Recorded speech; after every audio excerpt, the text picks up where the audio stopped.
Nagbabala ka bang ipalakad ang iyong lisensya sa fixer doon sa LTO? Para sa iyo ang video na to.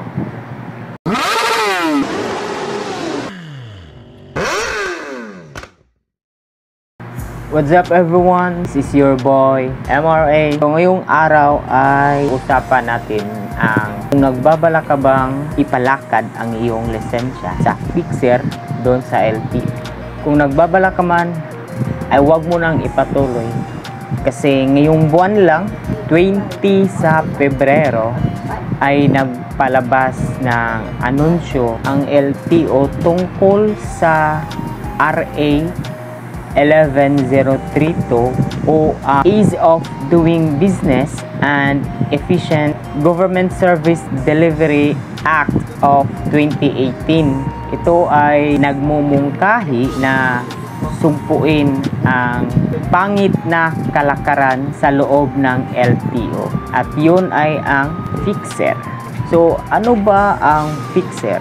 Ang fixer, ito ay yung tao o mga tao na nasa loob o labas na may kakilala sa loob ng LTO na nagpapadali sa mga lakaran sa loob ng LTO. Kapag magre-renew ka o kukuha ka ng lisensya ay instead na matagal at mabagal ang proseso ay kapag lalapit ka sa kanila, ito ay mapapadali. Yan yung papel ng mga fixer at magbibigay ka ng sa kanila which is illegal para sa LTO, sa government o kahit sino. Kaya nalabas ang batas na to.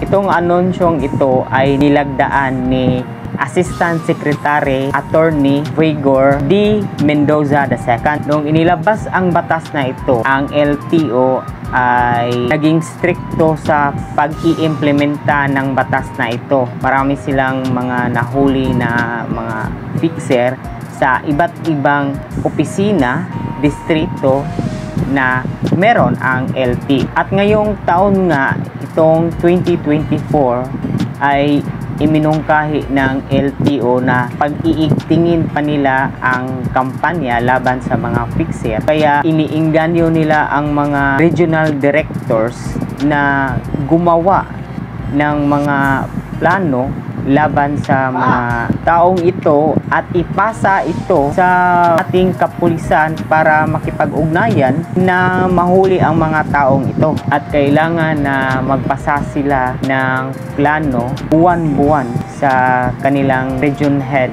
Base dito ay i-expect na natin na magiging stricto palalo ang LTO sa mga fixer. Kaya huwag mo nang subukan kasi kapag nakipag-ugnayan ka sa fixer, sabihin na natin pinalakad mo ang iyong lisensya at nabigyan ka ng peking lisensya na checkpoint ka, mahuhuli ka, meron kang mga parusa, mga fines na kailangang bayaran. Posible na mahal at marami ang iyong babayaran kasi nga makikita doon na peke ang iyong lisensya at alam naman natin peke, kapag peke ay para ka na rin nag-drive, nagmaneho ng sasakyan o motor na walang lisensya, kaya impound yung sasakyan mo at saka penalty ka pa na driving without license at kung ano pang nakita at baka meron ding penalty or fine kapag malaman ng mga enforcer o LTO na